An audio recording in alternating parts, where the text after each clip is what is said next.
Greetings, everybody. I'm gonna put on a little music while I get um, all of my systems up and running so that I'm able to correspond with everybody. But welcome to those who are already here. Thank you so much for joining me for this Mindfulness Monday. We have Ms. Nani coming back um, with this episode, so I'm really excited to dive in. Let me get everything going.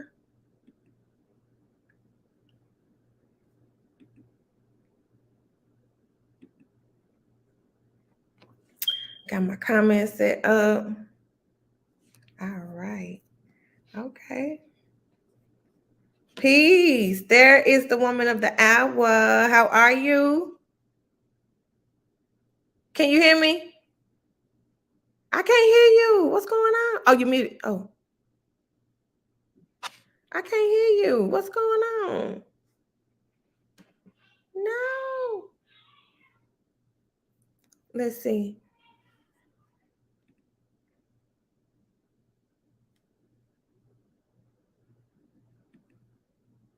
Hmm. Hold on.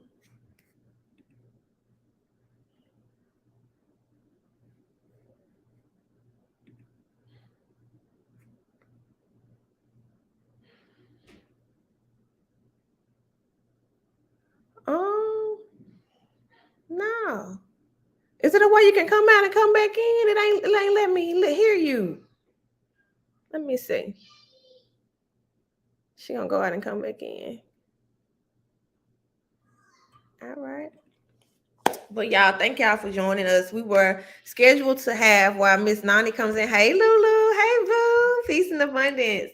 Um, we were scheduled to have Minyan, the herbal scientist, but at last minute she was not able to come through. But so is life. We come through with our herbal knowledge and our herbal offerings and what we come to share with the collective. So that's bad. So we're gonna come through and do what we do, how we do it, flow like water. Peace, Toya, peace. Thank y'all for joining. I appreciate y'all for rocking with me on this Mindfulness Monday, talking about some herbs and this thing and how they heal and all of that good stuff. We're gonna give Nani a few minutes to join and come back in before we get started. Ain't gonna take up too much of y'all time today. But if y'all are aspiring herbalists or looking to start herbal healing, please, please, please look into getting a pen and a paper and jotting some of this stuff down. Okay. I can't hear you, Nani. What is going on in this thing? Hold on. It's not working. Honey, no. No.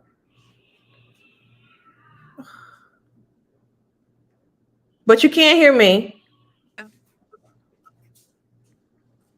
Can you hear me now? Okay, can you hear me? I can. Okay, yeah, it just popped up blue, so something happened. I clicked the button. I don't know which one I did, but I'm gonna learn what that is so that that doesn't happen in the future. Okay. All right. Let's do this thing. We missed you. Welcome back. Yes, I missed y'all too. Thank you. Thank you for having me. Listen, it is always a privilege and an honor. We like I was telling the guests while you were coming back to the broadcast that we were scheduled to have Minyan, the herbal scientist, and at the last minute, life happened and she wasn't able to come, but she's going to come on in a future date. However, we're going to keep rocking and rolling. We too, dabble in herbal knowledge, and we're going to share what we know with the people. I offer herbal blends. I study herbs mainly in the respect of pregnant and postpartum women, and when it comes to women's wellness, learning a lot about men's health and being able to assist the kings as well. But just flowing. And if y'all have any questions, I got my comments up today, so I can see them. Nani, can you see the comments? I think I'll be able to. I don't see any as of right now. Okay, I hope so. But I'm going to share them so that we can answer some questions as we get them. But yeah, we're gonna get started here. So first of all, let me just give a huge shout out to BGN Entertainment for providing this platform, allowing us to speak and reach the masses. It's been so much positive feedback from us just getting on here having conversations. Like, not really think anything that's really too formal, but just getting on here speaking and sharing what we know and how we're growing and what we're using in our healing journey in hopes that somebody somewhere may be able to use that. So yeah. Nani, this is her specialty as well. She works with herbs and food. And during our very first Mindfulness Monday, she was scheduled to speak about healing foods and foods you can use to heal the body, especially the female anatomy. And we ran out of time because we were chopping it up, baby. The conversation got good, and I wanted to make sure that we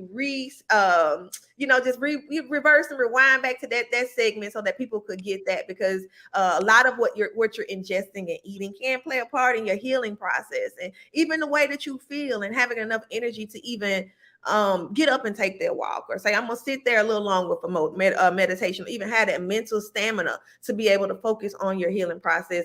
Food can really help or hinder that process. So Miss Nani, I'm gonna let you just take it away. I'm always talking, and the people heard me a lot for the last couple of weeks. Yeah, let's chop it up. Let's chop it up. No worries. Okay. Well, yeah. Thanks again for having me on. And again, I'm Nani. I go by Nani Knows. That is my brand. And I specialize in holistic nutrition and conscious eating, lifestyle coaching, and holistic services of that sort. So, that's what I do. And we can just jump right in, pick up where we left off last time. We were talking about yoni health and um, different practices to create a safe and healthy environment for your womb space. And so I was piggybacking off of foods to support that. And also help and aid in the healing and wellness of the womb space as well. But these foods are also like, you use them for general purposes, for health purposes, for holistic diets as well. So it just doesn't pertain to only the womb space. But yeah, so a couple of things I want to kind of put out there. Your diet should change seasonally. It should change with the seasons. So when you're in the wintertime, you should of course be eating more heavier, more iron rich foods and green vegetables, healthy leafy plants and of that sort. Springtime, you kind of dial it back a little bit. You don't really have to be eating as heavy, but still nutritionally. Somebody left a comment. I'm sorry, I was just trying to read it. Oh, it's Jordan. She said, "Hey, I didn't want to forget to ask this question. When taking herbal supplements, is there a best time of day to take them? Also, what vitamins can be taken together? Black seed, emollient, etc." Okay. You want to jump in on this one real quick, or you want me to hop in? Yeah, I'll get my little spill and then you can give yours. And then yeah, we'll keep it going. So best time of day for herbal supplements. It just really depends on what they are and what you're using them for. It's like if you're trying to take something for insomnia or getting better rest, calming anxiety, that stuff like that, then it's better to take it at night. But if you want more energy boosting supplements, um, something to help you do focus throughout the day, memory enhancing, then of course you would take those in the morning. So it just depends, to be honest. And then yeah, there's a lot of vitamins and supplements that can be taken together, and then there's some that you can't put together. So you kind of just have to again know, and we could talk forever about the combinations. So it's kind of hard to pinpoint specific ones, but you just kind of got to know what you're doing and why you're doing it. And then get the herbs that go best with that, and then make sure you do your research. Like, just look it up. We got smartphones, so it's at our fingertips all the time. Yeah, but if you have any more specific things, then we could probably help you narrow it down. Facts. I couldn't explain that, any more better or simpler than you did, Nani. I think that was a great explanation.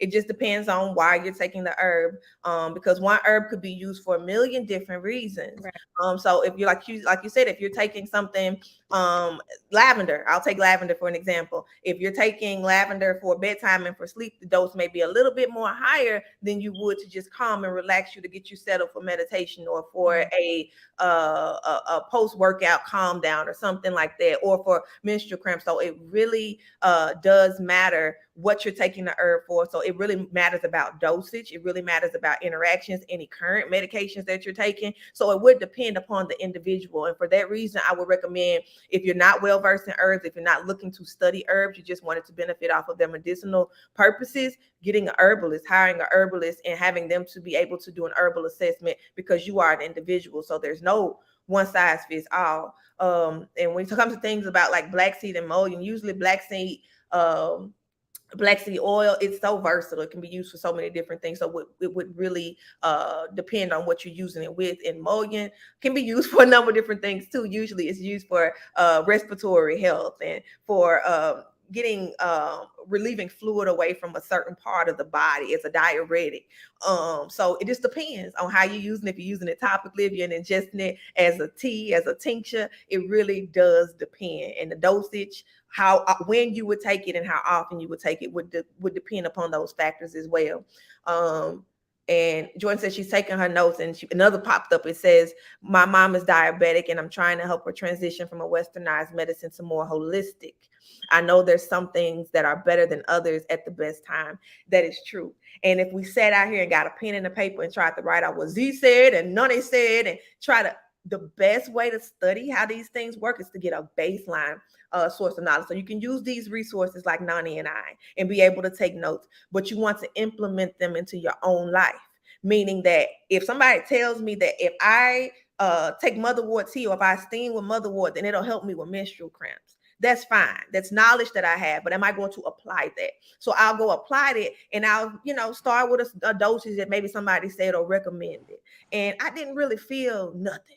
So I'm gonna go back and maybe I'm gonna try this again. I'm not gonna give it up, but I'm gonna add a little bit more herb, and then I'm gonna experiment again. That is how you study your body. That is how you study herbal medicine. That is how you become in tune with what works for you as the individual, not what works for the whole. Because, like as you say, it's not one size fits all. And your mom, she's diabetic, so that's one factor that one has to take into account when they're taking herbs, is their current conditions, what type of medicines they're taking for their conditions. Are they looking to go straight herbal? Are they looking to mix pharmaceutical with herbals? It all depends. So what I would recommend is just to experiment with your body. Janae, what's up, peace? I love you so much. I love your new track, by the way. I got distracted because I just love you. You're amazing. Yes, check this sister out. She's an aspiring midwife, and she is also, we lost knowing, but I'm sure she'll be right back.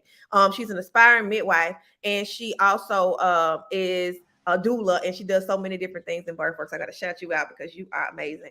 But yes, Jordan, it is catered specifically to your mom's health, her conditions, to what medicine she may be taking, her health goals, and yeah, just being able to work. It's individualized, so developing an individualized plan with foundational plant medicine is how I would recommend to move forward, and also blood typing. You get a foundation. It ain't always correct. Get her blood type, what type of blood type she is, and what type of food she should be eating. That's a foundation. It's not all end all be all, because they said I can't have fish because I'm old. No, it does not mean that. It means that you want to experiment with your body and see how fish makes you feel, being that is your blood type. So experiment with the body, and definitely working those things in your life. All right, Nona, that was my spiel. Stepping out. Yep, that was good advice. Very good advice. And I was going to touch on that too. Make sure that the diet is very important, especially when it comes to diabetes and things of that nature. So that's wonderful that you want to switch into a more holistic supplements and things of that sort. But please, please, please make sure that you're supporting her diet as well, because that's super, super important. So yes, back to the foods. Okay, so some of the womb supporting foods, yoni supporting foods. I made me a little list of things that I personally do for myself. That I have kind of based my diet around. So sweet potatoes is heavy in my diet. I know it's not considered an original food, but however, it does have very good benefits for us as women still. So I do like it for the vitamin A benefits in it, the fiber, as well as it helps me to like I don't do a lot of carbs, but I will do sweet potatoes. So and it helps me to maintain my weight. I have a high metabolism, and so I drop weight really fast. So sweet potatoes incorporated in my meal, you can eat them in so many different ways: breakfast, lunch, dinner. They're very versatile, so that's a good food. You want to make sure that you're also incorporating probiotics, kefir, kombucha, kimchi's, and stuff like that, to help your digestive system work properly. It helps to balance out your pH. It helps to balance out any of, like, if you have excess acid in your blood or in your acid reflux is a thing that I deal with. So I do a lot of probiotics and I drink a lot of kombucha to kind of balance that out.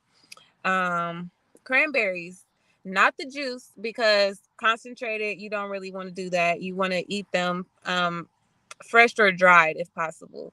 Um, because there's too much sugar when they bottle it and have to store it. And that's just part of the process. So you want to try to do fresh cranberries or dried cranberries for your pH as well. It helps also with your uterus, UTIs, any of that, any infections in your uterine area. It keeps that clean.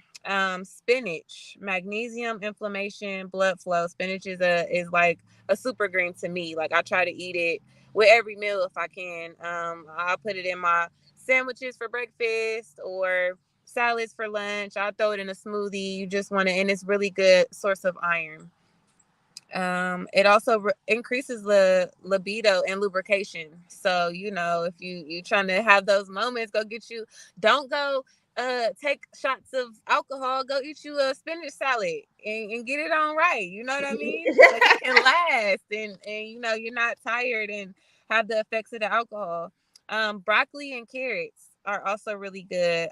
They help to reduce in ovarian cancer, according to research and studies. Also, you want to make sure that you're staying hydrated. Water, the kind of water we have access to right now is honestly considered dead water. So you want to be making sure that you're consuming a lot of fruits, because fruits actually have the water that our bodies actually need. Like H2O is not actually the water that we're made of, which a lot of people don't know. But the water that's in fruit is actually the water that we respond to best. So coconut waters, watermelon, fruit, just consuming that. Again, there's many ways you can throw some fruits in a blender with some spring water, whatever kind of water you prefer, and blend it up, and there you go. Um, yeah, such as strawberries, bell peppers, citrus fruits. They all have vitamin C. They're really good for you. Um, so you should be consuming those almost on a daily basis. So to help fight your immune system and to fight infections, citrus fruits are really good as well. That's why you hear a lot of people, they'll do like the lime in the hot water in the mornings. I personally like to just get it all my supplements over with. So I'll make a herbal tea with different herbs that we'll talk about later when we get to the herb part. But I'll make a herbal tea and I'll add my lemon and my lime in there and my honey, and that'll be my morning. That'll be that's how I break my fast in the morning. So I do the teas, the herbal teas. Um, Flax seeds are really, really good. Also, the phytoestrogen helps with lubrication, and it also helps with balancing your estrogen levels. So as women, that's really important, because that's where you get into like the PMS area, and like every cycle you're like a Looney Tune because your estrogen and your hormone balance is imbalanced. So we can work on that with flax seeds. Bananas, potassium cancels out the sodium in a lot of foods that we eat. So if you're like a snacker and you're consuming a lot of salt, do we use sea moss? Yep, sea moss. I do. With sea moss, you kind of got to know what you're looking for too, because there's so many artificial brands of sea moss out here. So just again, do your research on that so you know that you're getting the nutrients. Miss Z, did you have anything to add for the sea moss? I do. With the sea moss, I think that that is a great addition to a dietary supplement. However, my little one just loves to see me busy and he cries for my attention. So if y'all see me over being a mama too, it's because I'm a mama too. But yeah, sea moss I think is definitely beneficial. Okay, and then Jordan got another question too. It's gonna piggyback off of what you said real quick. Because I want you to get back to your points with your different foods and everything. I want you to have have the time to get through this. But sea moss, like you said, Crondus crispus is a. We have to think about the foods that we're ingesting. It's not just food. Even with the herbs, they are plant cesters. They are things that have evolved to help us on our journey in some way or the other. I hear people say all the time that that nature provides everything. It absolutely does. For every ailment or any issue that you may have, nature comes to combat that. So we have to know that it is really indicative to where you live, your environment, just like diet. That stuff varies depending upon what's going on. So things grow in different areas. That's why certain areas of the country, certain things don't grow, is because it really kind of caters to those people. So to not get on a tangent too bad, when Crondus crispus or sea moss, the people of that land were going through a great famine. And so ancestral energy came to provide nutrients in the form of sea moss into that specific area. So not all sea moss is created equal because not all sea moss is from that area. So I absolutely positively it has so many nutrients, just about all of them that we need because they are sea vegetables. They have your salt, your minerals, all of that is in the Z. It's the sea moss. And a lot of people who give me 1 second, y'all. Let me get the little one. He all over the place. Give me 1 second. All right. So the even with the sea moss and like I was saying, you just got to be. I got thrown off my little one, but you got to be really mindful of where you're getting it because again, it is it's called upon its healing powers for very specific areas for specific people at that time because it's what like these things are plant cesters. When people crave fish, they're likely craving the minerals that fish ingested from those sea plants or those that kelp or that sea moss and things like that. So long story short, absolutely sea moss is great. Just knowing where it's sourced from and trying to keep it in its normal form. A lot of people want to create gummies and all these different types of things. Well, that hinders. You want to keep things that you ingest in its more natural state. The more we process it, the less nutrients that we receive from it. So keeping it in it more of in its natural state is great. And making it safe to eat. We everything doesn't have to taste like candy and Skittles. It's medicine. It is meant to sustain the body, not to be tantalizing to the taste buds. Some things are, but sea moss is just one of those things that you just want to take in its most natural form, and also knowing where it's sourced from. And Jordan on here, she said, I promise I'm gonna hop up. I'll be talking, and I got to get her stuff out. You're Why good. blend fruits and veggies together? Is it okay to juice them? All right, let's go. I say juicing. I think about juicing, and I think sugar. You're taking out the fiber, only getting the sugar. So juicing can be okay depending on what you're using. A ginger root maybe just fine. But I think about juicing, it could be used as a cleanse because your body is going to use that sugar and those nutrients from that fruit really really fast. So people who juice, they'll go to the bathroom and it flushes out their system. Great for detoxes. Great for detoxes, but maintaining nutrients. And great also if you're trying to boost the immune system really quickly.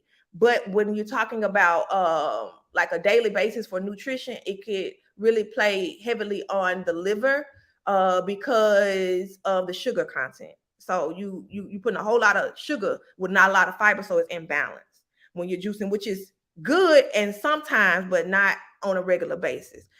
Fruits and veggies, juicing them together, I would say depending on what you're calling a fruit and a veggie. Because sometimes some of the like zucchini and things like that, those are melons, and we call those veggies. So any melons, I don't mix with anything.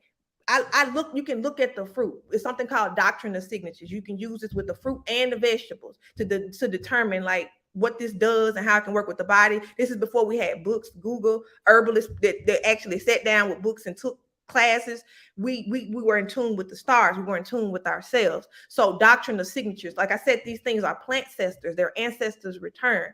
So if I take something like mint and I see it on a as a flower in nature, it has like blossoms and blooms that's white, makes me think of bronchioles in the lungs. They wide open. It's telling me that this is probably good for my lungs. You drink some peppermint tea and you stopped up, it's going to open you up. So doctrine of signatures is being able to look at a plant or a specific thing from nature and being able to see how it can incorporate or benefit you or not. You know what I'm saying? So that is kind of how I study a bit. But when talking about melons are big. They're huge. They take up space, right? They shouldn't be shared with any other fruit, because if you're eating a melon and then you turn around and eating another fruit with it, it's gonna mix together and you're gonna have the poops, because your body don't know what to do with all that. You done gave it too much too fast and you ain't getting no nutrients. You just went to the bathroom because your body was like, oh, what the heck is going on here? So I don't mix melons with anything. Cantaloupe, I eat a whole cantaloupe and that's a meal for me. I eat a half of a watermelon. That's a meal for me because it's filling. I got my hydration and I got my nutrients. Our cooked food provides very little nutrition. I was just talking to a mama right before I hopped on this call, and I was telling her how important it is to incorporate fresh foods and herbs into her diet, because the stuff that you crave when you're pregnant sometimes, like that piece of fish, when you really want that iodine and all of those different nutrients from those sea vegetables, you'll crave the fish and you're only getting minute amount, and then you got to sit there and filter out that mercury and all of that. So it's really important to get plants and fruits from the source. So doctrine of signatures, real quick. Doctrine of signatures. Fruit, watermelons, I don't mix. They big. They make you full real fast. You can eat them by themselves. They powerhouses. They full of nutrients. They full of water. It's a complete meal. You don't even need water after a watermelon. It's called a watermelon.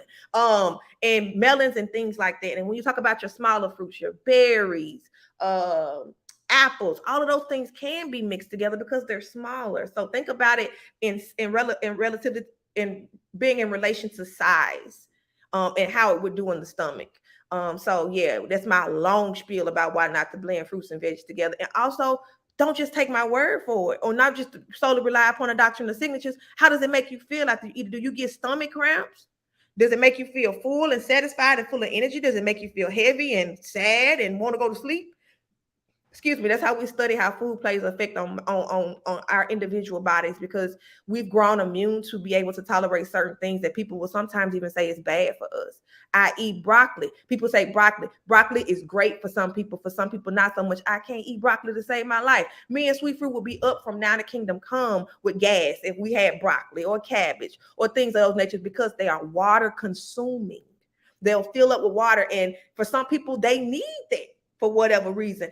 Some people who's trying to wean from breastfeeding, cabbage, putting them cabbage leaves in the boobs, it'll dry up the breast milk. But if you don't need them for them, I need my breast milk. I'm making more. So I don't want those types of foods. And that's why we can't have an end all be all and say, well, they said it wasn't good and I can't eat it. Well, how does it work with your diet? How does that incorporate with what you're doing? Felipe said broccoli is GMO. Most of what we eat is GMO, but that doesn't mean that we cannot get benefits and nutrients from it. And now if you eating broccoli and it's causing you to go to the bathroom, giving you cramps or sending you to the ER or whatever, we don't want to eat broccoli. But we're not just going to rule it out because somebody said that. Incorporate it in your body. If you don't see the benefit, get rid of it. Yeah. Oh goodness. Okay. All right. I'm gonna let you go Before ahead. I was Go gonna ahead. say, before you move to the next question, I was just gonna add real quickly. Um Also keep in mind fruits and vegetables have two different purposes in the body. So you kind of don't want to mix them too much, because now you're confusing your body and how it needs to function and flow. Like Goddess Z was saying, fruits are to cleanse, and most of the time veggies are to support or supplement.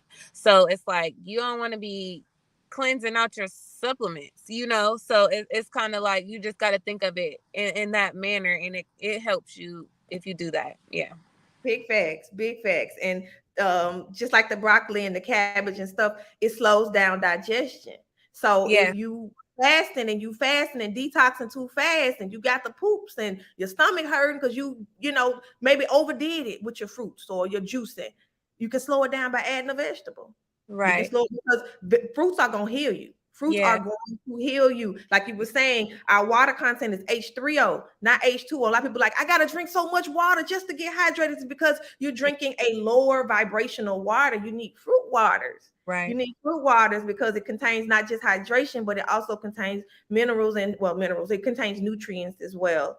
Yeah. So that's what we made of. That's what we Yeah. made of, not And that's H2O. why it's important for you to listen to your body and know what your body needs, because it's like everybody is different. Like how you were saying, you can't eat cabbage. See, cabbage is an essential for my body, to See? help with ulcers and GI issues and digestive tract, having a history of Crohn's and colitis. That is, cabbage is what I use to heal that. Mm, So, now I don't eat it as much because of the gassiness and things of that nature. But when I am in a full blown flare up, like I've been eating cabbage soup for the last 2 days, just because it's healing for what I'm going through. Now, once I heal this, cabbage is going to kind of take a back seat. mm. And so that's why I'm saying, like, that's why it's important for you to know and listen to your own body and pay attention. Like when you eat something, how does it make you feel? How does your body respond? Because that's the only way we can't tell you. We can just point you in the right directions, but you kind of have to know and listen to yourself. So Absolutely. And I think that's why people ask me sometimes when I'm when I'm coaching my clients on diet, they was like, well, what do you eat? I eat what I eat. And I've come to eat the way that I eat by studying my body. So it don't matter what I eat. I right, eat consciously. And right, when I get into things that I can't have, people, I don't want to discourage you right. because I have a very evolved diet. And sometimes it can be challenging because I come from the South where the food, it tastes good, but it ain't always good for you. So knowing that I like to feel good in my body, I have to balance out tasting good and feeling good because I still do have I still do have taste buds, but I've been able to retrain it with my thinking. So I don't eat the typical diet. My husband, you got a goddess diet. You picky eater. I'm not a picky eater. I just eat what works for me. And if that's I'm, 5 or 6 things, then and yeah, that changes. That changes. I could eat some collard greens and pot liquor when I was pregnant with sweet fruit. Now that I'm breastfeeding, I can't do that. Green leafy vegetables, all that roughage, is very, very hard to digest. Just like mama in the postpartum period, newly postpartum, I went to see about her, and dad was making her some squash, and he was getting ready to put some cabbage on the stove to warm up for her to kind of make her like a little soup. I said, "Don't put that cabbage in there." I said because her stomach ain't even in the proper space that it was in when she gave birth. Cabbage takes focus to digest. Okay, especially when it's not like cooked to smithereens. Your stomach gonna have to do a little bit of work, and she ain't got the capacity right now. She just gave birth to a baby, and she's establishing breast milk. That baby's digestive system ain't mature enough to digest those enzymes that's gonna be passed over in that breast milk. So you got to eat consciously. You talked about sweet potatoes. Man, when I went plant-based, sweet potatoes was I ate sweet potatoes, fried sweet potatoes, barbecue sweet potatoes, sauteed, all kind of sweet potatoes, fresh. I even cut it up and was eating one raw one time, baby. I was in love with the potato. And then I went on a fast, went back to sweet potatoes, and them junks was fucking with my kidneys. And it was because I don't know if it was the sweet potatoes in that area, but I evolved from that food too. My body was like, we can't take that no more. Certain beans I can't eat anymore because I imagined that I had them in excess when I really didn't know how to eat when I was going vegan, and I maybe overdid it. Who knows? But right now my body say, hell no, we won't go. It slows down my digestive system so much. It gives sweet fruit gas, and it'll back her up, and it's just not even worth it. They taste really, really good, but we don't want to feel bad. And that leads me to say too, breastfeeding is a huge responsibility. Shout out to the breastfeeding mothers because your diet is more strict when you breastfeed than it is when you're pregnant. So I just had to put that out there and just show y'all some extra love because a lot of things that I used to like, I was the collard green queen, baby.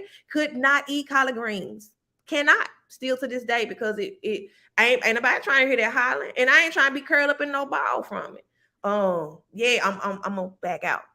There you go, none. okay, yeah, that was good. Um, yeah, just to talk about support foods, seafood to support a healthy lifestyle. Garlic is like I put garlic in everything. Okay. Garlic is so good as an antimicrobial. It fights yeast. It's an antibacterial. It's really good for your immune system. So, like I just suggest it's like one of your staples. You just put it in, put it in your food where it fits, of course. So, then nuts. Nuts are really good. Some nuts, like there's a handful of nuts that we should be incorporating. Almonds, cashews, what's the one that looks brown? Walnuts. Walnuts are really good for you. Mhm. Walnuts, and then they contain a lot of vitamin E. It's good for your skin. It's good for your muscles, and it's also good to help in delivery. When you're delivering, about to give birth, nuts help aid in giving your body support in that area as well.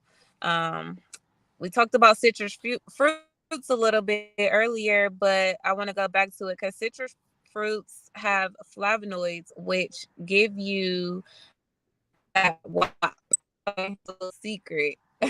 So hopefully y'all know what WAP is. I ain't gonna break that down, but yeah, the citrus fruits are really good. Your grapefruits, your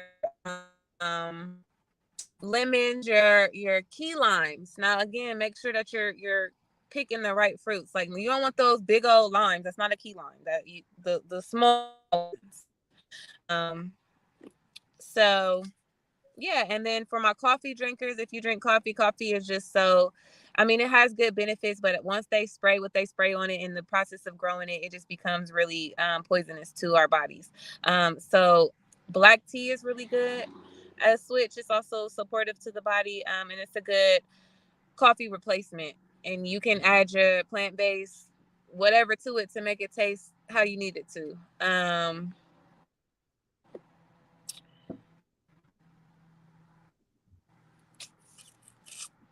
Coconut oil. Coconut oil is really good. Now, you don't want to cook with coconut oil. That's one thing I tell people. Like, you don't cook with coconut oil. You just use coconut oil as like a marinade or like a dressing, a salad dressing, or drizzle it on top of things. But you do not want to heat it up because it changes the composition of it once it's heated up, and then it no longer is filtered through your body properly after that. So, and then coconut oil is really good. I kind of use coconut oil as yoni oil sometimes. It's good antibacterial and antifungal properties as well. Uh, yes, Facts. ma'am. That And coconut. so No, go ahead. Go ahead. no, I was just gonna say that was my last one for my food items, and then we can jump into the herbs. Cool beans. I wanted to just touch back on the vitamin C, those flavonoids. Absolutely. And when we talk about iron rich minerals, like we're gonna talk about the nettles, and alfalfa, thinking about one that's really hot, burdock root, yellow dock, those things that are high in iron.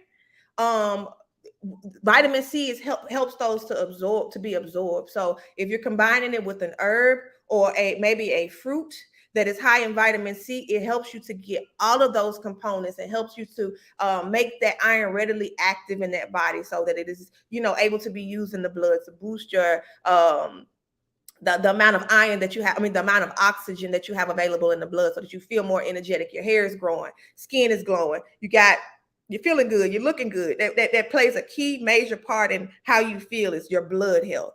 So your iron, when your iron is good and you're eating foods high in vitamin C, they work synergistically to just basically enhance the effect. If you ever think about turmeric and black pepper activates the turmeric. So if you're taking straight turmeric on a spoon or with some honey or something like that, you always want to sprinkle some black pepper because it needs to it's a synergistic effect to help to bring it out in the human body for it to be able to be readily available and used.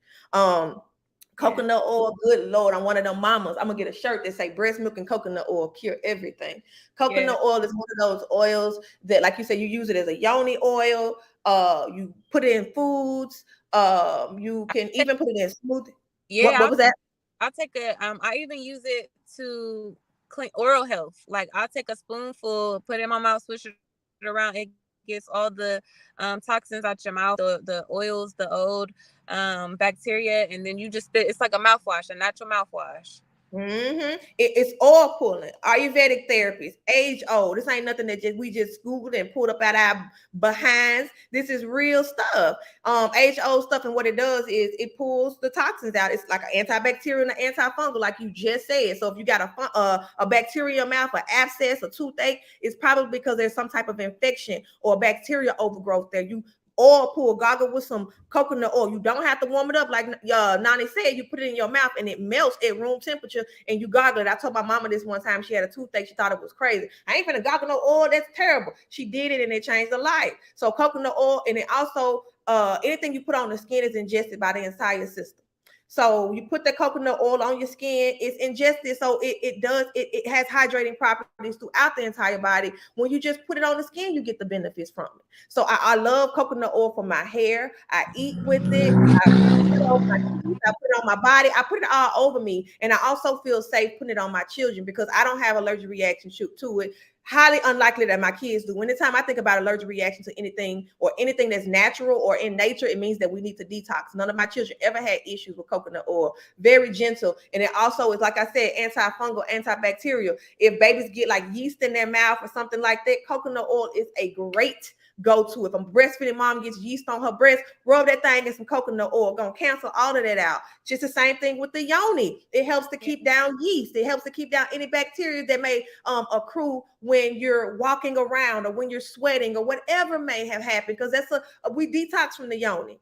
One touch bases real quickly on the coffee. I think that coffee definitely has benefits, and there are certain cultures where coffee is ceremony. It's ceremony. How I just would say, just see how coffee acts in your body and how it makes you feel. For me, I was an avid coffee drinker. I was a nursing student for a large part of my adult life. I was a nurse, a mama, all of those things. So I wanted to stay up and perky, right? I needed energy, and my iron was low, and I never even knew it. So I was drinking coffee to just basically give me energy. Didn't know I was destroying my uterus because of the types of coffee that I was drinking at Starbucks and things like that. So you got to know what you're drinking and think about qualities of things like that. Caffeine is a nervous system agitator. So you want to do that in moderation. And it also decreases blood flow because it raises the blood pressure. So if you got blood pressure issues, you might not want to be in Starbucks line. If you're trying to get pregnant, you might want to lay off of the caffeine because you need oxygen and blood to the uterus to be able to have a sustainable pregnancy. And if you're cutting that back with using caffeine because it constricts the vessels, it's a vasoconstrictor. So it's going to limit the amount of blood that you have to any organ. It's going to give you that boost. And for some people, like I said, it's very ceremonial. And then there are antioxidants in coffee too. So I would say just monitor your caffeine levels and see how it makes you feel in your individual body. It is pertinent on this journey. You keep hearing us saying this over and over and over. It is pertinent that you are studying your body because there's do's and don'ts, yeah, but you have to apply those things to your system because you have a specific genetic makeup called DNA, and no two peoples are alike. That's why when you're trying to find somebody who did a crime, you go find their DNA. You have a specific imprint that it caters specifically to you. So that is what you work off of, not off of. You can use things as tools, but you definitely don't want to say this is an end all be all and I can't have that.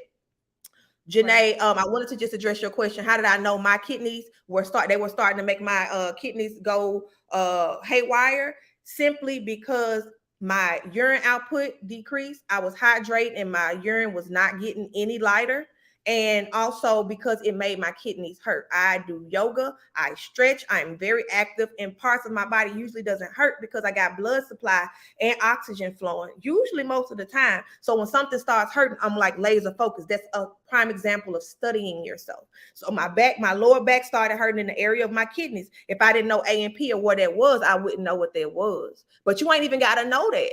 You can know that, hey, I had a new food this week and now I'm getting these symptoms. It's probably that. So I went off of that sweet potato for about 7 days, did not have it, went back on just as a trial, and the same thing happened. So I came to that conclusion. This shit fucking up my kidneys. And so I came off of it. All right. That's what I had. Yep. Keeping a food diary is helpful too when you're trying to figure out what's causing certain issues in the body. Sometimes you gotta see what you're consuming, and it helps. Creating and helps eliminate how I feel. So I really recommend.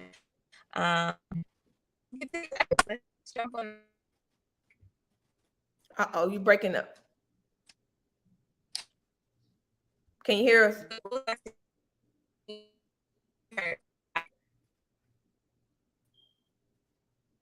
I think we're losing you. But she was talking. Can you hear us now? I can hear you. Oh, okay, okay. What were you saying? Repeat that for us because you were going out. I don't think it was like a network issue or something. Uh-oh. She was talking about the food diary, y'all, and she was talking about the importance of keeping a food diary, especially if you're looking to change your diet.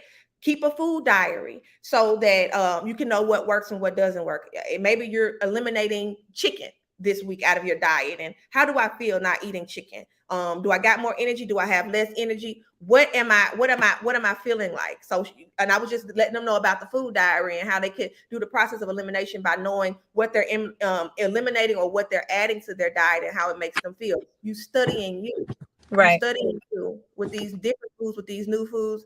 Miss Bird Gang says she loves garlic. Garlic is amazing, not for everybody, but for a lot of people it's very powerful. With people talk about vampires and all of that, is because it's an amazing germ killer. It is Yeah. an amazing germ killer, just like onions, they absorb bacteria. So if you cut a piece of garlic, it'll absorb bacteria from the air. You don't want to eat some cut garlic that's been sitting out, or some that's already been peeled and cut at the grocery store. It Yeah. does save time and convenience, but it does absorb bacteria. So you don't want to be ingesting whatever environment that it may have been in. You don't even know. So just Or go. in your or in your refrigerators either. Like onions and garlic, they absorb toxins. So if you peel a cut an onion, like cover it up, because if you put it in the fridge uncover, it's absorbing whatever's in your fridge, like baking soda. So yeah, good fact, good point. And two, like even illness. I remember my mama, when people would get ill, they would cut an onion and put it in their And socks they and put it on the socks, bottom of yep. their feet. And it And turned that's where, colors. yeah, it's what we release and receive energy in the tops of our heads and the bottom of our feet. So we're releasing that illness to the bottom of our feet, and the onions will absorb it, and it does work. Yep. And even if you're eating an onion, doesn't matter how you incorporate it. You see how I'm saying? Like you can take one element and incorporate it in your life so many different ways. An onion, you can eat it and get the benefits. You can cut it and cleanse your space. It may make you cry, it may smell a certain way, but it's absorbent.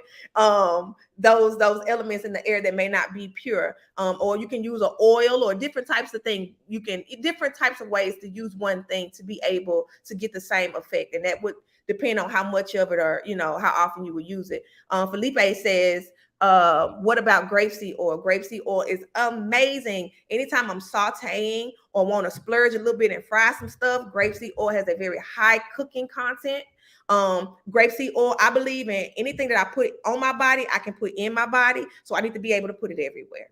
General rule of thumb with me. So with my oils, I like that the same way. So grapeseed oil, I use it for my hair. I use it for my children's hair. I use it to cook with. I also use for my skin and my face. It is so, I love grapeseed oil. Good high quality grapeseed oil is worth its weight in gold. You can do some stuff with it. You can do some amazing things with Yes. grapeseed oil. Somebody said, what Yep. kind of Me coconut too. oil? I like. You like, go ahead. I was gonna say, yeah, me too. I love me some grapeseed oil. I cook and moisturize with it as well. I love grapeseed oil. It's a must in our house. We got a big old container. Yeah. Coconut Um, oil. uh, So I usually go for the extra virgin unprocessed. I like my coconut oil to come with everything it was supposed to. Like, don't take all the nutrients out of it. Unrefined. Definitely unrefined coconut oil. Love coconut oil, like you said. But yeah, it matters what kind you get. Make sure it's unrefined. Try to get as organic as possible. Even organic isn't organic, but just do what you can, and just don't always go for what's cheapest, because you get what you pay for sometimes. That's not always the case. But again, trial and error. Maybe you got a cheaper brand that you can use that may work for you, that may not work for somebody else. Just got to use your intuition. Don't rely upon Yeah. anybody for all of the answers. Aaron said, would onions help with a toe fungus? What herbs would you suggest for nail fungus? So there are, depending upon what's going on with you. There are several herbs for nail fungus, but fungus in general, you can use something like a coconut oil or grape seed extract. Those are great things to use for fungus. Some people used to use Vicks Vapor Rub, and it did work for fungus, but the additives they put in there, the preservatives, I wouldn't give a dead dog. So I don't recommend Vicks. It works, but what am I gaining to get rid of this fungus? No, we're not working with that. That's not cure. So I would say starting with a coconut oil or a grape seed extract. But if a fungus is growing, there's usually an imbalance in the diet. So it's probably too Yeah. much sugar, too many carbs. So you want to start there, because if you clear the fungus and you don't clear the cause, some nail funguses can easily come from, you know, public showers or pools or shared spaces easily, you know. But some of them, if it's recurring, it's probably a dietary issue or a hormonal issue, which can be combated by cutting back on the sugar, cutting back on the processed foods, cutting back on the carbs, because carbs turn into sugar. Eat your garlic. That Yeah. I'm a fan of ginger. I'm a fan. Some people, it's Yeah. like I Me like garlic too. people and ginger people. I love the Yeah. warming, soothing effect of ginger. It works so wonderfully. Jordan just asked about inflammation, herbs for inflammation. Definitely ginger. Ginger helps with the inflammatory process. Burdock root. It's so many Yeah. herbs. You'll go across the country and see different types of herbs used for the same thing, different, even different parts of the world. And like I said, it's because it's, if I go to Peru, they're gonna have something for my iron, and it's not probably gonna look the same as it does here in the States. And it's because it's indigenous to the people that are here. And Yeah. so there's so many herbs that can do so many different things, especially inflammation. That's an easy one. But a quick way to eliminate inflammation is a normal immune process. One is in increasing hydration. When you get to things like arthritis and rheumatoid arthritis and joints that stiff and inflammation when it comes to like movement, it's usually dehydration. So you don't even need a herb, you need some water. So Yeah. get an herbal assessment and study your body and speak to somebody personally, or start to incorporate things in your body and use these tools to incorporate and see what changes you see, because it all depends on what type of inflammation, how long it's been going on, how it would be treated, and would you just need something as simple as sunlight and water. Um, Right. Castor oil. Yeah. Somebody said something about castor oil. Castor oil is great too. Castor oil I love to use in the pregnancy and postpartum period for various reasons. It can induce labor. I don't really like to use it, but you can use it because it can be a little harsh, make you go to the bathroom, but it's gonna make baby come because it stimulates contractions. Castor oil is also healing. If a mom's had a C-section, I do castor oil rub downs because it helps to mend and heal and kind of soothe the tissues. So I'll do, or they pregnant, I can do castor oil rub down. Just a lot of different things you can do with castor oil, depending on what you got going on. Um, Yeah. Grapeseed oil brands, it varies on where you live. Um, get what's best quality, or Make read the label. Yeah, that's what I was gonna say. Make sure you're reading the label. If it says anything other than grapeseed, you don't want that. You don't need Mhm. anything, any additives or anything extra. If you have to question it, it don't say 100% grapeseed, 100% coconut oil. You know what I mean? Then that's is not it. Don't add, It's don't pretty you shouldn't. simple. Don't add this. That is so right. That is so right. And if you really want to get fancy, look at when it comes to refined, unrefined, organic. I say organic is best. Sometimes organic is completely ridiculous here in Florida to eat organic. You're gonna probably have to just, take up a couple more jobs. They're a little expensive down here. Joking. But I tell people, don't feel like you can't eat a certain food because it's not organic. Try to go for organic, but when you can't go for organic, then we use our magic and we speak life into that, because it's still food and it can provide nourishment, and we are sovereign over our body. So if I say that this is going to do this, then it can. But we don't want to get too lax with not picking high quality foods for ourselves. Certain people like to have certain like types of jewelry, certain types of cars. I want you to get familiar with treating your body right, not just what you're putting on it, but what you're putting in it. And I get like that about my food, man. I'm reading the labels every time. I ain't skipping a beat because they change them. And if Yeah, I you have to have spend a to. little bit more on grocery, I was saying, yeah, you have to. I mean, this is the you only get one body, you know what I mean? So you got to take care of it and upkeep it. And if you start now versus like prevention is key. that's the thing. It's like we're doing all of this so that we don't have these ailments and diseases, and you know what I mean, and then have to try and fix those, because you don't want to Right. have to try and fix something. It's way harder to fix something after it's already happened than to prevent it from happening in the first place. And that's kind of like what these tools are for. Of course you can still cure, and you can still heal, and you can still do all of these things, but if you never have to deal with them, wouldn't that be better? So that's kind of what the idea should be about, like prevention, not fixing. Like, all right, what do I do now that I mess myself up? Like, let's not mess ourselves up. Yeah. So, yeah, And I like to yep. use the term an Um, ounce of prevention is worth a pound of cure, man. You wanna yes, definitely be proactive yes, instead of yes. reactive. Yeah, I actually had touch on anti-inflammation. I have some that I wrote down to touch on, and I'll actually go ahead and give those since they were Okay. asked about, and then Okay. you can go ahead and wrap it up for us. And yeah, okay, so I broke it down into two groups. I have herbs that I use for cooking, and then I have herbs that I use for supplements, and tinctures and teas, and things of that nature. So the cooking herbs that you should incorporate are rosemary for congestion and anti-inflammation. There's mint and oregano, both help with menstruation and pain. There's dill. Dill is a really great antibiotic. If you have struggled with E. coli or anything that is affecting an infection in the body, dill will help with that. Cayenne is an anti-inflammatory as well, and it's really good to drain the sinuses. There's also cilantro, good into your body and help cleanse the heavy metals. This tea, joints, and depression. Then there's cumin or curry powder, which is and natural diuretic.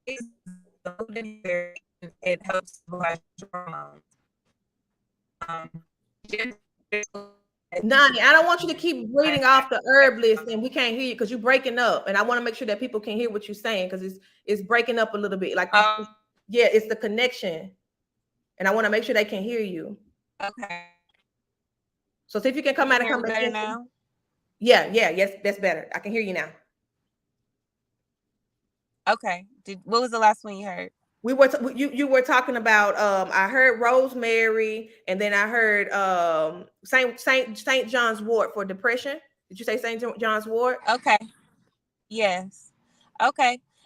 Mint and oregano for menstruation and pain, and then dill. Dill is really good for antibiotics. If like it works almost as good as a prescription antibiotic if you take it and dose it properly. Um, People have treated E. coli with dill. Different. All right, I'm gonna piggyback and she went out. Deal I use for quieting the kids. When the kids are hype, I'll either put some in the food that we're eating or I'll make a little small tea out of it. Cayenne pepper. Jordan said with cayenne pepper that it helps to she mentioned it. Cayenne is a powerhouse. When I send out my packages of cayenne pepper, I can't see Noni. I mean, when I send out my packages of herbs, I'm including cayenne pepper because it boosts circulation. It's a warm herb. So things that are warm, doctrine signatures again, is red. So it's good for the blood. It opens the blood vessels. Remember, I said caffeine is a vasoconstrictor. Cayenne is a vasodilator. It opens the blood vessels. So any type of herbs you use, and it helps them to push that stuff through, get it going, so that you can readily available. It's readily available in the blood. Here's Nani again, everybody. Okay. Okay, yeah, I'm sorry about that. I don't know what's going on. You can hear me good? Can hear you good, loud and clear. All right, cool. So yeah, let me try to do these real quick. Dill, did you hear the dill? Dill and We did. antibiotic. All right, cool. Cayenne, anti-inflammation and sinuses. Cilantro binds to heavy metals. It also helps with fatigue, joints, and depression. St. John's wort is a good antifungal, antibacterial. It helps with depression as well. Curcumin, which is in curry powder, is a good anti-inflammatory. Parsley is a natural diuretic. Basil is a mood enhancer, and it helps stabilize your hormones. And then ginger, we spoke about that many times. It's very good for your GI tract, and of course, nausea and motion sickness. Now the herbs that I personally like to supplement with are 5 or sarsaparilla. It's really good for type of skin issues, psoriasis, anything of that nature. Sarsaparilla is really good for us, it's antibacterial. It also helps with arthritis, and it has been known to treat syphilis as in accordance. Burdock root is like my favorite. It's a blood cleanser. It purifies the blood, gets rid of any infections in the tract, in the body. I heal when I was dealing with disease. Licorice root kind of got rid of symptoms I was dealing with, the oil, leaky gut, the indigestion. Licorice root is really good for. It's an antioxidant. You're breaking up again. I want to make sure they're getting the herbs. I'm gonna make sure that, because I don't want, I want to make sure they're getting this good list, and we're gonna probably end up posting it in the comments because you're breaking up a bit, and we getting bits and pieces of all this good mental food. Yeah. Okay. Well, I'll put it in the comments too. What I'm Please, oh, saying. thank you so much. Thank you so much. And we'll also put it in the sacred womb healing retreats group so that we can have access to these herbs. Because she was talking about the sarsaparilla, she was talking about the burdock root and things of that nature. And I think those type of herbs that especially all women, but especially Black women, because of the hormonal imbalances and the way that we've been birthing, and the heavy menses, because that comes from stress, that comes from hormonal imbalances. So a lot of these herbs help to restore that, because we have women that are literally bleeding so heavy that they're literally bleeding out during their cycles, and then they have nothing to replenish that. So it's really important that we get back into these roots and these herbs to be able to restore the system from what is lost during menstruation. A lot of people have heavy Erin, let me know what you need us to repeat. A lot of people have heavy menstruation, and they're not doing anything about it. They just go through to get through, and they're not replenishing the body.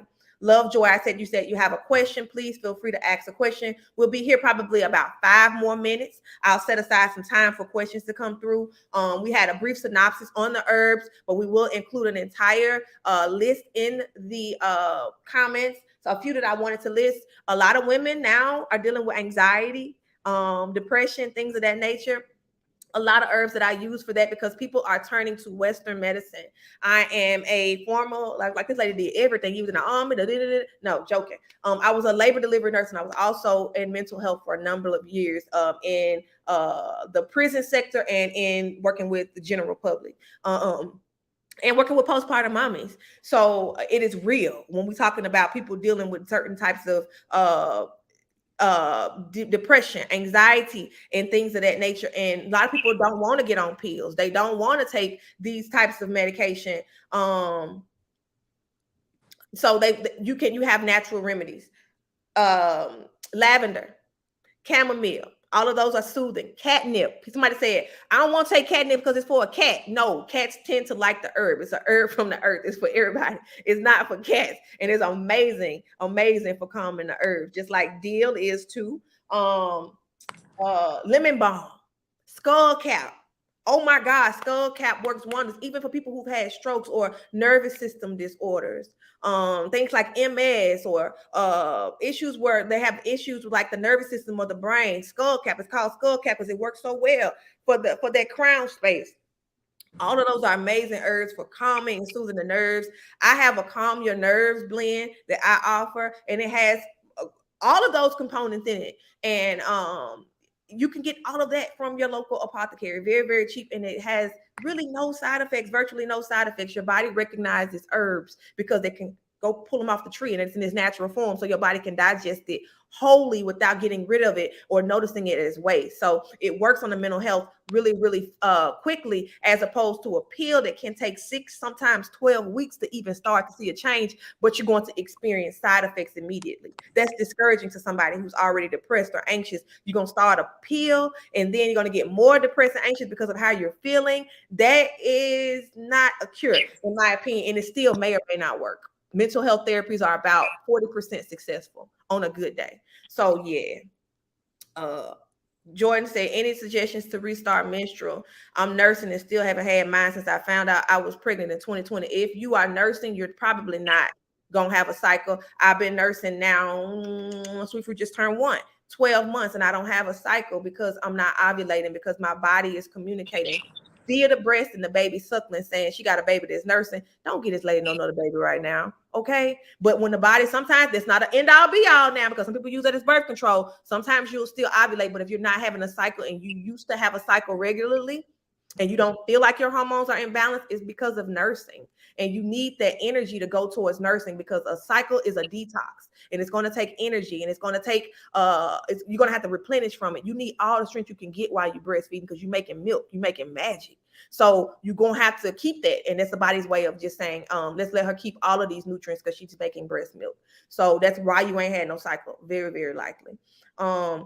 Is there anything natural you can do for pH balance? Absolutely, positively. Mrs. Bird Gang, I will post as well. Yoni Essentials 101. pH balance can be altered either by your clothes being too tight, the tissue that you're using, the foods that you're eating, the water that you're drinking. I do private consultations, but you can also do this yourself by process of elimination. But I'll give you that list of things that you can try and eliminate, because it's usually dehydration, or either something you're using like a soap or a feminine hygiene product that can throw you off, or either some foods. I was eating dairy and I thought a discharge was normal, and it's not. It can be because the vagina, it needs to cleanse itself, but you shouldn't have a discharge 24/7, 365. No, that's because your body's trying to rid itself of something. When the vagina has a discharge, think about when the nose has a discharge, when the eyes have a discharge. If your eyes running all the time or your nose running all the time, you're going to think you're sick. So it's the same way with the vagina. If it's running all the time, then we need to tweak some stuff. So pH balance, I would suggest a great probiotic. Nani mentioned things like fermented foods like kimchi, kombucha, things like that are fermented. Me, I have those things in moderation because of breastfeeding and other things, but those things help to balance the pH in the blood and the body. You can also take herbs to help balance that, but the best way to keep your pH balanced is just implementing a lifestyle that is conducive for having a healthy yoni, hydrating the body, eating hydrating foods, listening to your yoni, having pleasurable sex, not incorporating all these toys, hoo-has, creams, and condoms and pills. All of those things can do that, even the way that we are bathing. So I'll include that list along with this live video so that you can check out and see, hey, maybe I'm doing this. Let me eliminate that and see if I can see a change. Multiple sclerosis is not a joke. Any good tips with this? Well, I will consider, first of all, diet, looking at any foods that can cause any type of inflammation, because multiple sclerosis can sometimes be looked at as autoimmune, the body attacking itself in a way. And that means that you're putting something in the body that the body don't like. So we want to just look at mind, body, and soul. Either that's a physical thing, a mental thing, or a spiritual thing that we need to try and play process of elimination. So we want to just flow and roll with that and incorporate herbs. Then people want to go straight to the herbs. Please don't do that, because you're just adding another thing in your body. And yet it may fix it. It may fix it for a while, but it's still there's still that dis-ease. You need to break that dis-ease and allow that energy to flow in whatever way it needs to. And you do that by really healing, not just if you're gonna just take a herb and not implement any lifestyle changes, you might as well just go take a pill. Well, no, not really, because the pill will give you side effects. Most herbs won't. But incorporate herbal therapy after you've tried altering your lifestyle, or incorporate it with lifestyle changes. But there are herbs that help. There are definitely herbs that help. And if you want assistance, please reach out to me. We can do a one-on-one. MS is a very complex disorder, but it is definitely something that you can definitely be remedied. And I know a lot of people have a decreased quality of life because of stuff that the flares. And there's something that can definitely be remedied. Like I said, nature provides cures for all. Yeah, we're gonna definitely hop back into the herbs. on next go around. We have a sister that is planning to join us soon. We're at this roundtable conversation with Miss Noni and myself, so that we can just all provide our medicine. You see how Noni come in with her stuff, I piggyback or come through. It's just a collective of knowledge of us being able to say, that's what worked for me on my journey, and this is my experience with that, so that we get broad perspectives from a lot of different people, because we are not 100% the same. Like, we all bleed and look the same on the inside, yeah, but at the same time we have different genetic makeup. We had somebody to just say this was good. I love for you to expand or have a class about energetics within the body. Absolutely, positively, is coming. Until then, we're gonna get on this thing every Monday with Monday Mindfulness to talk about energy in the body. Join us on Fridays when we do 0 to Zen. We talk about the chakras too. Like, we doing this thing, mind, body, and soul. We're healing together. Each one teach one. Miss Nani, can you expand before we jump out of this thing? Because you was giving some really good mental food in this darn connection. So I please, know. everybody is on here saying they want to get that list that you were talking about, because it was some fire knowledge, some good mental food. So we're gonna make sure that we post that. But what you got for the people? No, this was awesome, very informative. Love the questions, love the enthusiasm about us just taking our power back and healing ourselves. Like, it's just so important. I love to see it. So keep doing what you're doing. Let's keep pushing. I put it in the wrong section though. I did put out the list of what I was saying, Okay. but I sent it to you. But I'll drop it in the public comments as well. That's what I was doing. So yeah, I mean, any questions, concerns? Y'all got anything for us before we Yeah, hop out of this thing? anything We else? got a couple more minutes for y'all. It's not to say we got a connection good. So if you got any questions for Nani, please let us know and come through. This was some real good mental food for me. I feel really, really fed. I appreciate the engagement. I appreciate you Thanks. so much, Goddess, for just presenting your knowledge and your expertise, for being open and sharing what has helped you thus far, because you help and you support many. And we're just gonna continue this thing. On Mondays, you can catch us here, Mindfulness Mondays. We try to get on by 11 a.m. Central Standard Time. We'll be having various people from around the country, from around the world, come in to share what they have, their perspective. This is open dialect. We encourage you to ask questions. Jordan has a question. She has a question. Okay. She says, just ready for more. You all activated the things I forgot and enlightened me on the things that I didn't know. Ashe. Ashe. You just On that note, though, we got a whole setup for you. Come check us out at the Sacred Womb Healing Retreat. Okay, we got a whole weekend set up just to teach all of this, up front, close and personal. You can pick our brains, so make sure you go check out the group, get involved, dropping knowledge and gems all the time.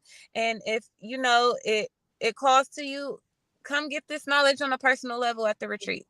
Ashe. We have a few spots left. Thank you for mentioning it. I'm so freaking excited. We have a smaller one here happening in June. That one is definitely closed off because it'll be in a couple weeks, but probably a week or so out of the days of time, Lord. Yeah.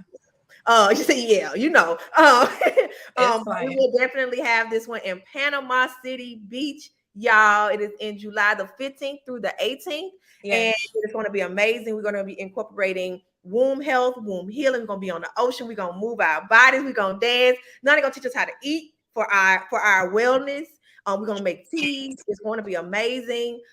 We have all of that information in the group. I will repost it on my personal page. I really hadn't been promoting it as I should, because so many people have been reaching out privately. So we do still have some spaces available, but I'm looking for the collaboration. That energy is going to be absolutely positively amazing. Nona just clicked off of this thing. So I think that is my key to just go ahead and hop off. Again, thank you so very much to BGN Entertainment. Mrs. Bird Gang, I appreciate you. Thank you for always rocking with your girl.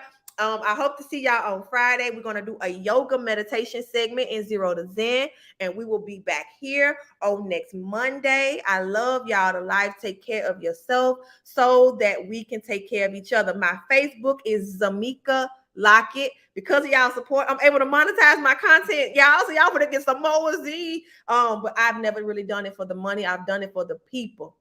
I've done it for the love, and it just comes back tenfold. So I appreciate that because the overhead is real, dog. But it's okay. It's all love because I'm always providing for. So thank y'all for allowing me to just share this space, to share this wisdom, to be able to receive this wisdom. My Facebook is Zameka Lockett, Zemekia Lockett, Lockett. I have a group, a page on Facebook, Blooming Lotus Birthing and Wellness. That is my company. We do a lot of different teachings and things of that nature. You want to see what I do? You want to read about my story, where I come from, what I'm about, where this lady come from, what she do. Like, I do a lot of different things. If you want to read about all of those things, you want to meet our Blooming Lotus tribe, because we also certify labor and postpartum doulas throughout the country, throughout the world. I got an Antigua student that's logging in tomorrow. I got students in Bahamas. We reaching.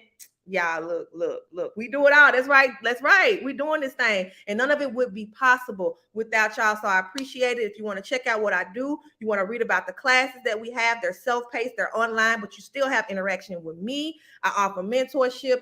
www.bloominglotusbirthingservices.com. Please subscribe to my social media handles. I'll post those in the comments as well. Still learning how to do this digital thing, this streaming thing, but what matters is that the information is being conveyed. So on that note, I'm going to end. Take care of yourself so that we can take care of each other. Ashe and namaste. Be well, soul tribe.